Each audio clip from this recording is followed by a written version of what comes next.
Alright, what's up guys? Welcome back to another edition of the Leadoff Show. This is April 5th. We have a 3-game kind of noon slate that I'm going to go over, and then we'll go over the 7-game main slate on Draftkings. It has a little bit earlier lock today. Looks like 6:40 Eastern, 5:40 Central lock, so be aware of that. But we can dive right into it. I'm going to try to keep these videos to about 30 minutes. I think that's kind of the sweet spot, and as we get going and some of these slates turn into like 12-14 game slates or something, you know, they might have to go a little bit longer. But let me know, you know, what you guys think, what you like to see, what you want to see more of, and I can go over that. Just real quick, I was going to go over the 3-game slate. And I have had probably my most success playing 3-game slates. A couple years ago I won 70k on a 3-game slate. Some of my biggest wins are always here. So I wanted to touch on that real quick. Won't spend too much time. I probably won't go into super detail, but just kind of my general overview of how I play these 3-game slates. So the 3-gamer on Draftkings is 105 lock. Let's check the weather real quick. These are our 3 games, just to let you guys know, that are on the early slate. So Toronto, New York. Looks like a brief delay or late start is possible. Chilly with winds blowing out. Again, weak line of showers possible early. Likely play through it. Low chance of a delay. Temp around 40. Winds blowing in. Great pitching weather in for Dodgers Cubs. So I'm probably gonna, as for now, I'm probably just gonna treat all these pitchers as if these games go. A late start might actually be better in Blue Jays Yankees if we get that. There's not a late start. We might have to check back before lock and just see if Roth has any update, or you know, you can look at your own and kind of see. If it looks like there's going to be a big patch of rain coming through like 30 minutes into the game, that does worry me a little bit about the pitchers.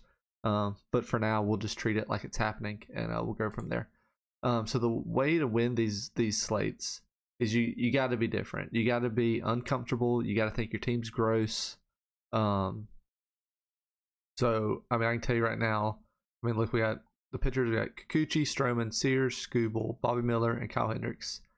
Probably at least 50% of the lobby is going to have Skubal, Bobby Miller, and a Tiger stack. I mean, it is obvious. Tigers are cheap, playing in Oakland. Skubal's probably going to dominate the A's. Bobby Miller in a great pitching environment versus the Cubs. But you got to, in the back of your head, you got to think everyone knows that. So how can I get different between those 3 things? Skubal, Miller, and the Tiger stack. I would change at least one of them.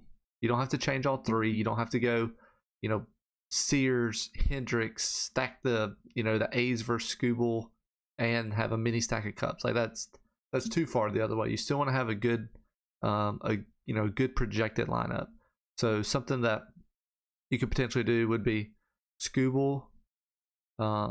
Maybe play Stroman. The Blue Jays have been kind of off to a rough start this year. You go Skubal, Stroman.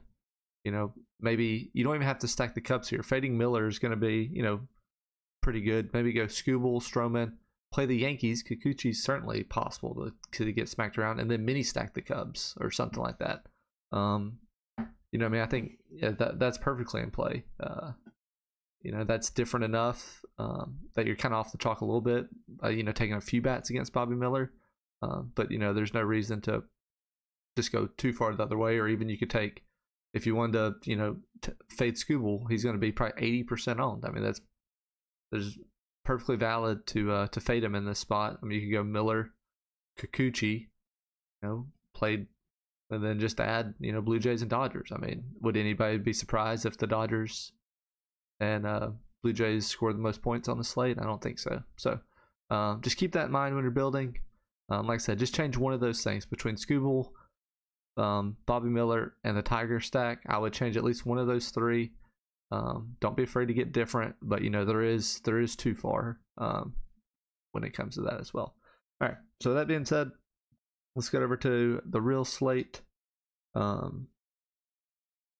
Like I said, it's a little bit earlier lock today. Let's see, the first game. Here's our first game. Let me check the weather out real quick for this as well. If you're playing the afternoon slate, it looks like a massive hitters day in Colorado. this is honestly enough to make me skip over that afternoon slate. I haven't checked the contest yet. Usually they're not that good for that slate anyway, so I usually avoid it. But just keep that in mind if you're playing there. And the same strategy I mentioned for the earlier 3-gamer goes for this as well. Keep that in mind if you are playing this afternoon slate. All right, so let's get started on these. This main set of games. First game we got is Mets Reds. Light sprinkles fading away. I'm not worried about any rain there. Winds out to center at 10 miles an hour. We got Phillies Nationals. Winds left to right. Arizona Atlanta. Winds out a little bit. We do have Strider in that game, so that'll be something just to note. And then Red Sox Angels. Rain likely gone by game time. Winds out to right at 20 miles an hour. So that's interesting. Potentially for some hitters there. We'll see if it's actually like out or if it's just to the right field, because not that clear. Oh yeah, it's gonna be out to right field. So I would say a bump to lefties for sure. All right, let's go ahead and get into it though. First game, Mets Reds. We got Jose Quintana 6.4K, Hunter Green 8.3K. I mean, I'm just not playing Quintana probably ever, but certainly not in this spot. In Cincinnati, it's great hitters park. Wind is blowing out. There is a little bit of cool air there, but it's not something that's not enough to get on Quintana. As for Hunter Green, he threw a lot of pitches his first start. I want to say he got 100 or he got close to 100. That's kind of the problem with this guy. He certainly has a long leash. You know, he'll get 95 plus in this start too. But I mean, 4 innings on 100 pitches is pretty tough. The Mets, on the other hand, they've been off to just a terrible start to the season. So let's see, how much is Hunter Green? 8.3K. You know, obviously he has massive strikeout numbers. You know, about 30%. Really good versus lefties too. He's going to see, I guess, a good mix here of lefties and righties. This Mets lineup typically is known for having low strikeout numbers, but this year it's been up a little bit. I think Green's probably in kind of the middle of the pack here for me. If let's see, because we have just kind of quick overview. We got Strider, Freddie Peralta, Aaron Nola on this slate. Brady Singer, if he gets he's playing the White Sox. If he gets popular, maybe Green's kind of a pivot off that. But I'm not sure I necessarily like Hunter Green more. As for the Mets, I mean, this is a huge ballpark upgrade for them, leaving Citi Field, coming to Cincinnati. Hunter Green gets hit really hard by righties. He gets hit hard by both sides, but he actually is a little bit worse versus righties. Looks like lefties have a better fly ball rate against them though. So yeah, he's just bad versus both sides. So, but you know, he is capable of going out here and getting 7 or 8 strikeouts, but giving up some runs as well. So really looking at the top of this order. The bottom of the order has just been terrible so far this season. I mean, if DJ Stewart's in there, I can maybe see putting him in. They do put him in, especially if he gets a better batting spot order. If he's somewhere, you know, 5 or 6, I'd really like DJ Stewart. At 9, it's fine. You know, put him in there and have a wraparound. But Francisco Alvarez has just been a monster so far this year. So at 3.2K, he's probably the highest on catcher.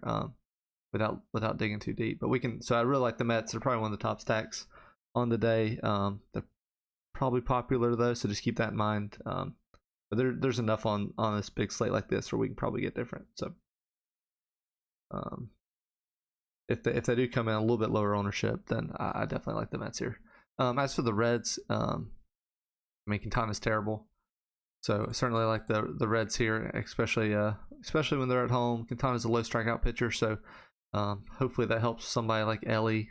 But I want to say Ellie's just terrible against lefties. Let me check real quick. Yeah, he has a 345 WOBA versus righties, 224 WOBA versus lefties, ISO 0.074. I might have to fade Ellie, especially at this price. Prices are a little steep actually looking at it now. So I think maybe raw points numbers, the Reds are probably right there with the Mets, but prices wise, the Mets are actually more favorable. So it kind of puts the Reds in kind of the mid range for me. All right, next game we got Phillies Nationals. Aaron Nola 9K, Patrick Corbin 5.5K. Nola had a rough start out, first time out. It was against the Braves, but 7 runs, 12 hits. Not something you would expect to see from him. I think it really just comes down to if you just think that start was a kind of a fluke, first game out, it was rainy, cold against the Braves. If you think it was, more of that, then you got to go right back to him here in this spot. If you have concern about him, then it's certainly a little bit more worrisome of a spot. Nationals haven't been striking out as much this year. Nola's just above average strikeout pitcher, so strikeout upside is a little concerning for me as compared to some guys like Strider and Peralta on this slate. But I think Nola's firmly kind of in that top tier of pitchers here for me. Corbin, there's no chance we play Corbin. Maybe ever, but certainly not against the Phillies. You can see 4 innings, only had 2 Ks against the Reds last time out. Yeah, he had that one great season, locked in his big contract with the Nationals, and we haven't seen anything remotely good from him since. So yeah, there's 0 chance to play Corbin. As for the Phillies bats, this is probably I don't know, there's a lot of good offenses actually, now that I can dig it into it. We do have the Braves still against Tommy Henry that we'll get to, but I mean, I don't know how you can not consider the Phillies here in the spot against Corbin. They got some monster righties in here in this lineup, and then of course Schwarber and Harper hit lefties just fine. They strike out. Schwarber strikes out a pretty good number, but that comes with the territory of Schwarber. So especially I really like Bohm is kind of standing out to me as a good piece, good price mixed with a good hitter and good splits matchup. So Phillies are certainly in play, and really target the righties here against Corbin. Yeah, just looking at it now, looks like Corbin does a pretty good job keeping the ball on the ground against lefties, but Harper and Schwarber are kind of immune to that, so I'm not too worried about that. I think any of the Phillies are in play. As for the Nationals, I just don't see myself full stacking them here in this spot. I mean, even if Nola's a little bit off, he's not going to go out there and give up 7 runs and 12 hits again to the Nationals. So I'm going to tend to stay away from them in this spot. If you want to take a shot on maybe like Abrams or somebody, he can get on and maybe get a steal or get an extra base hit, or you can always take a long shot on Gallo to hit one deep. But the price still on Abrams, that's a tough price to pay for a shortstop one-off. So probably out on the Nationals here. All right, let's move on. Next game, we got Diamondbacks Braves. Tommy Henry 6K, Spencer Strider 11K. We're not going to play Tommy Henry here against the Braves, so we can just move on from that. Spencer Strider obviously is going to be the top projected pitcher on the slate, but he is 11K versus Phillies here. This was the same game Nola pitched in. It was just brutal conditions. So able to go 5 innings, 8 Ks. Still a solid start. Home opener here for the Braves. I expect Strider just to come out and pitch really well. Obviously, he's 35 plus percentage on his strikeout rate. It is a little bit of a lower strikeout team that he's going to face here with the Diamondbacks. So, Strider's not a must play, have to lock him in. So at that price, if this is how you want to get different, is fading Strider. It's not crazy. I mean, you just got to hold your breath and hope he only gets 7 Ks or something. But I mean, I don't know if the strikeout matchup doesn't matter as much to him. I mean, he's certainly capable of still going out there and getting 6 innings, 10 Ks, or even more than that. So he's a top pitcher. But like I said, he is 11K. So I think he's appropriately priced, and you just gotta treat that how however you want. Depending on what stack you end up on, might kind of dictate whether you can afford him or not. Strider is susceptible to the home run ball, so looking at the Diamondbacks, you can. Looks like he has better numbers versus lefties than he does righties, at least with regards to power, but it's pretty good both ways, obviously. Maybe somebody like Jock. I mean, you might as well just close your eyes and pick a Diamondback if you're trying to pick somebody against Strider. I mean, one of these guys will probably hit, or might hit a home run, but I can't tell you which one. I mean, they got some massive home run hitters here. These prices, I would make the top 4 unusable versus Strider, but I mean, I can't tell you Jock's not going to hit a home run or something. So, just keep that in mind. But you're grasping at straws here if you're trying to play the Diamondbacks. All right. As for the Braves, it is a great spot here. I guess Tommy Henry. Let's see what he did. First time out, 4 innings, 4 Ks versus the Rockies, 5 runs. Yeah, if the Rockies got 5 runs against them, I'm scared to see what the Braves are going to do to them. Terrible strikeout rate for Henry. It's actually even worse for lefties, which is just not what you want to see from a lefty pitcher. That puts all of these bats in play. Michael Harris has, if anybody has kind of worse numbers here versus lefties, Olsen's great lefty. Harris is maybe a little bit worse than that price tag shows, lefty. Arcia kind of got hurt last game, so it'll be interesting to see if he's back in there. But Braves are in play 1 through 9. They're going to be most popular team. But if you try to play them with Strider, I'm not sure if you're going to be able to afford many of these top guys. So just play around with it and see what you can afford. But obviously the Braves are in a great spot, and this game is not played in the dome, so don't let that. I don't know why that says that. All right.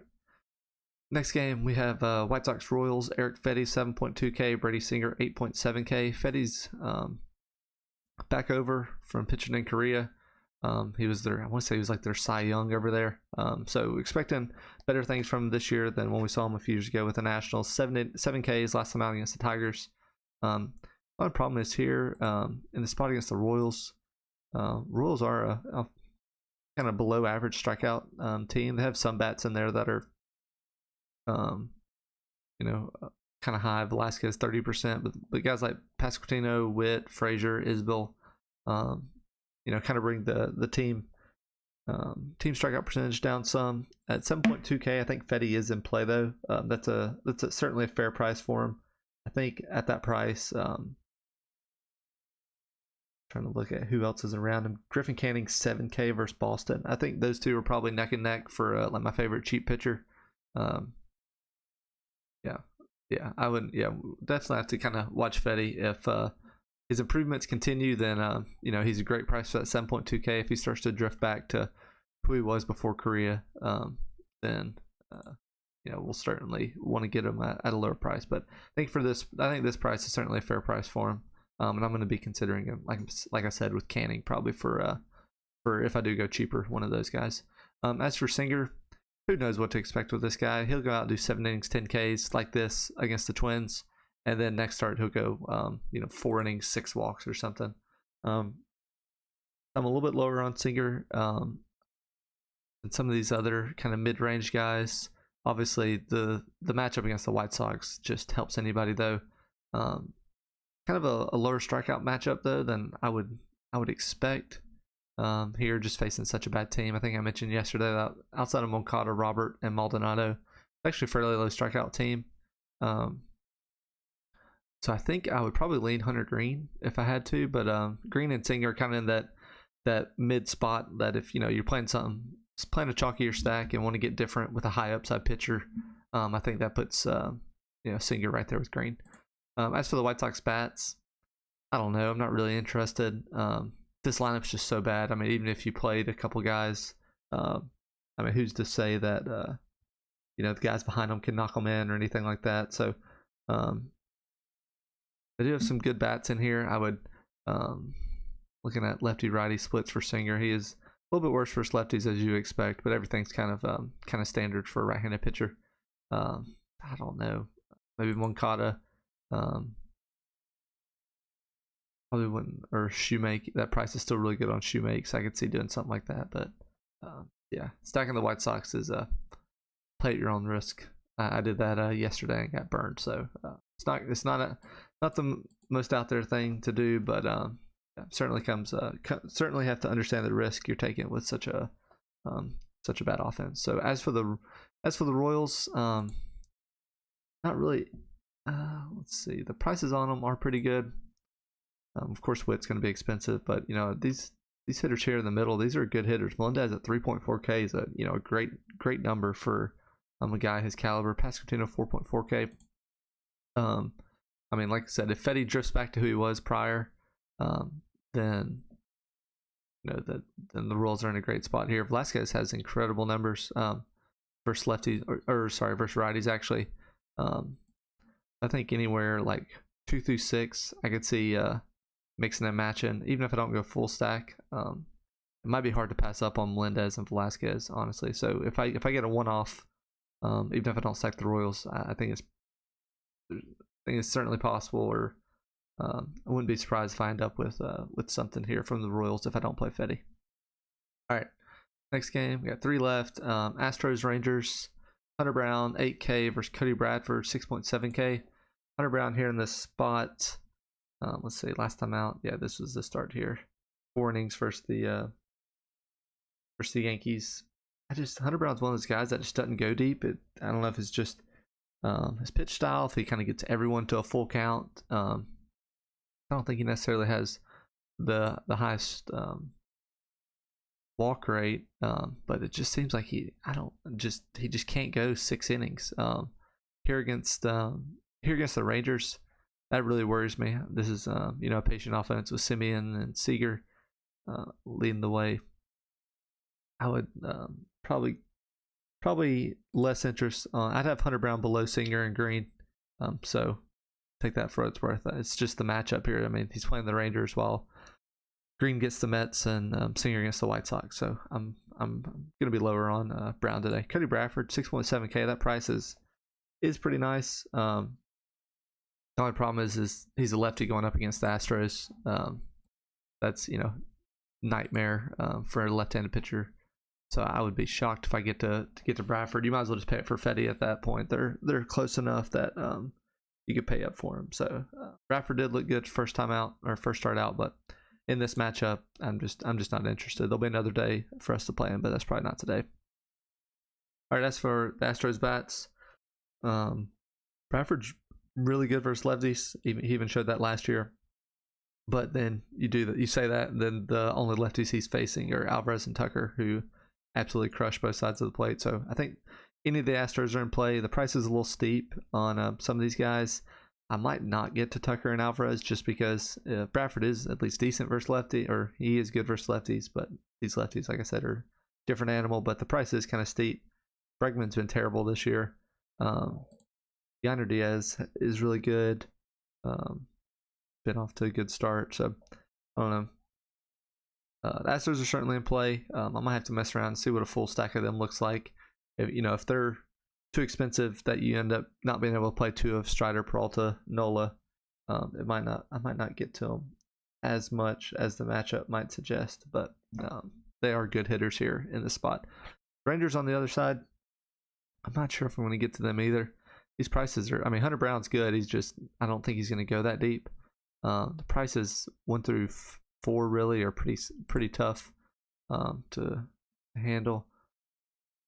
Let's see, Hunter Brown, he's a little bit worse versus righties. Kind of puts, I don't know, I'd like to see White Langford off to a better start, but the pedigree is there for the young prospect. So I doubt I get to a full stack here of the Rangers. Like I said, the price here 1 through 4 is just tough, but I can see maybe getting Langford, Heim, or something like that. Might be in play. All right, next game we got Mariners Brewers. Logan Gilbert 9.6K, Freddie Peralta 9.3K.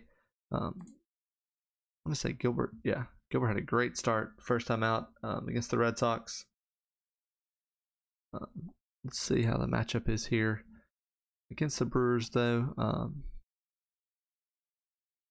Gilbert absolutely owned the Red Sox righties. Struck out, had a 47% K rate against the Red Sox lefties. Sorry, I think I said righties. Against the Red Sox lefties, had 47% K rate.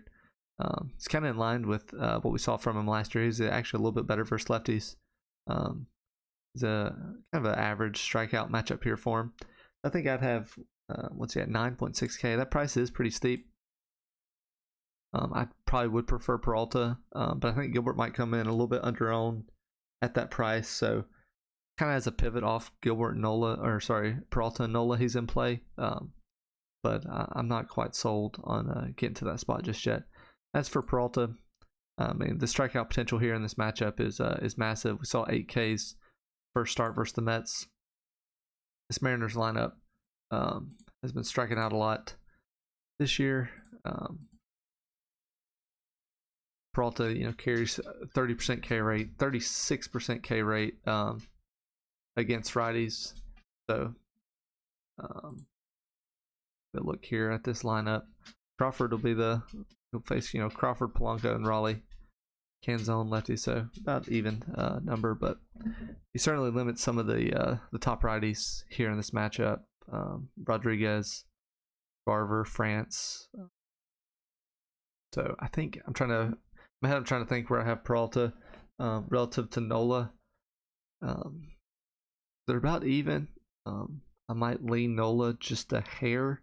I just don't think Nola's as bad as he showed that first start out against the Braves. I'd rather have him against the Nationals than Peralta against the Mariners, but they're kind of neck and neck. I think they're your 2A and 2B for top pitchers on this slate behind Strider.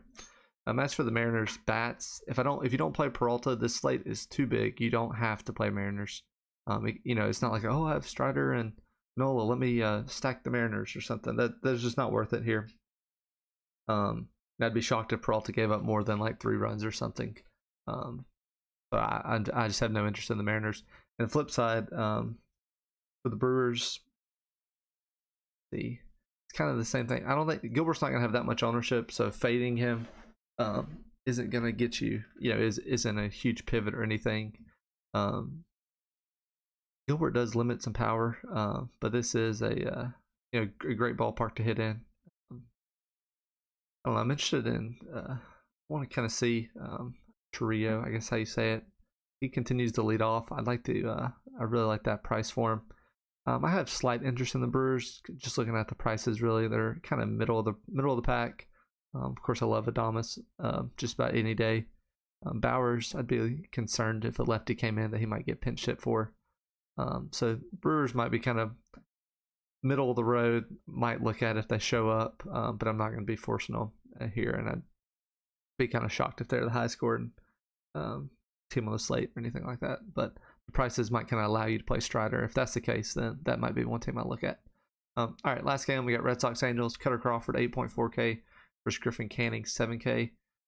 Crawford had a great start first time out, 6 innings, 7 Ks versus the Mariners.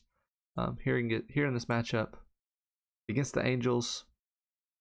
The bottom half of this order certainly comes with some high strikeout numbers. If Moniak is in there and guys like that, then it might creep up a little bit. So, kind of just look at the guys that Crawford is around price wise. I think he's probably right there in the mix with Green and Singer for me.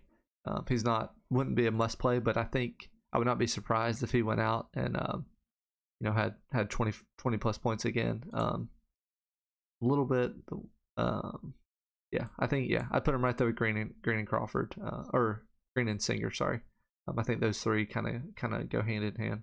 As for Griffin Canning, first started out 5 innings, only 2 Ks against the Orioles. That's a little bit concerning. Certainly, obviously a tough matchup against the Orioles. They give up 5 runs though. Here against the Red Sox, it's going to come with a better strikeout matchup than what he faced with the Orioles. Last year, Canning strikeouts numbers really climbed. He had a solid season last year. He was actually really good versus right-handed hitters. And I would be hesitant to play any of the Red Sox righties here. Like it looks like the power numbers might be better for righties versus him. But he strikes out way more righties, so it's kind of a boomer bust spot. But for Kenny here in this spot, he's right there with Fetty for me.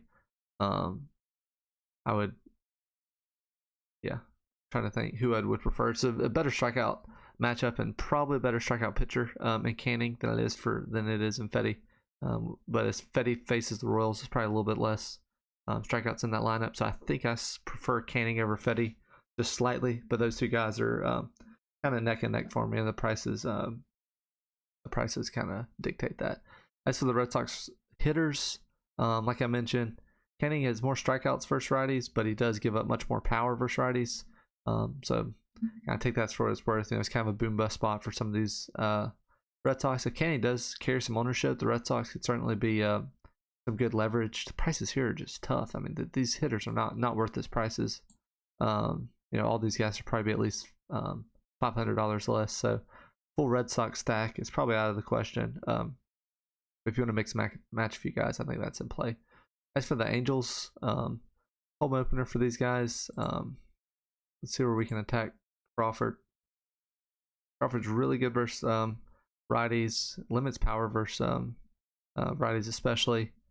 And then here versus lefties, kind of average.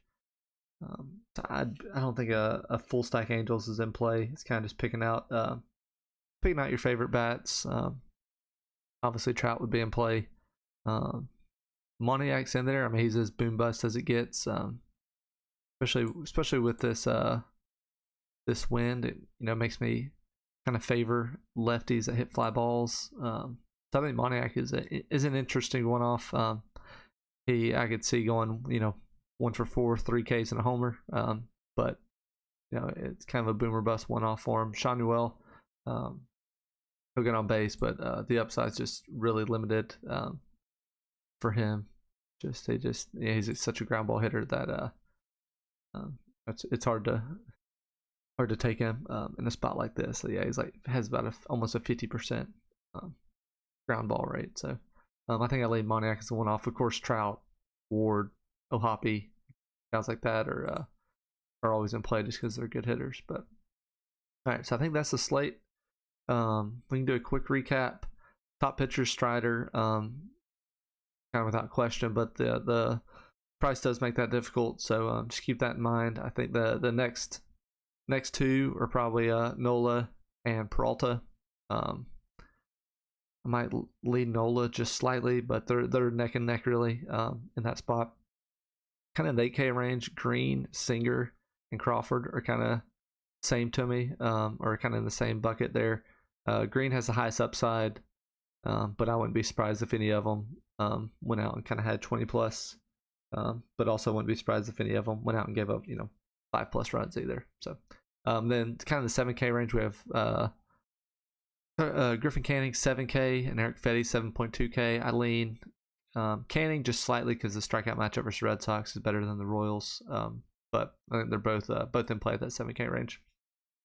As for top stacks, Braves and Phillies I think are going to be your highest just pure raw projected offenses here.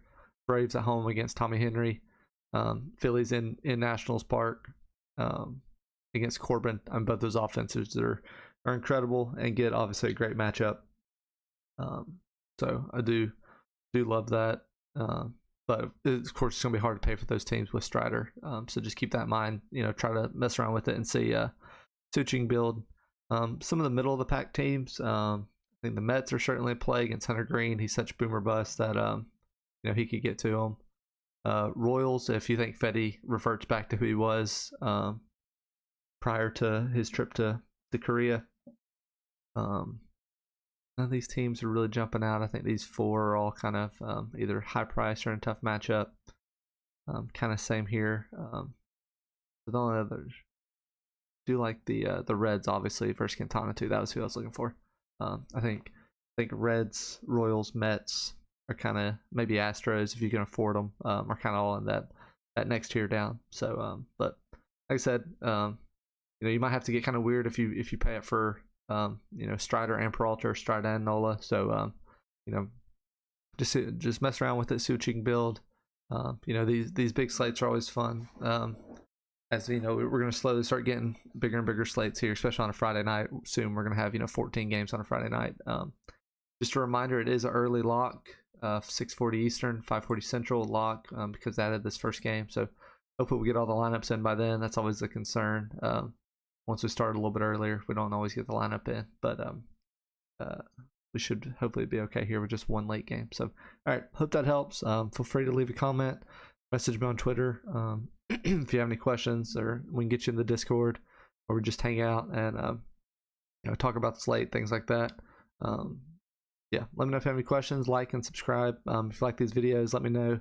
What I can do different. If you want me to go more detail, less detail, and get through them a little quicker. Whatever you guys need, I can work on it moving forward. So thank you guys. I'll see you at the top.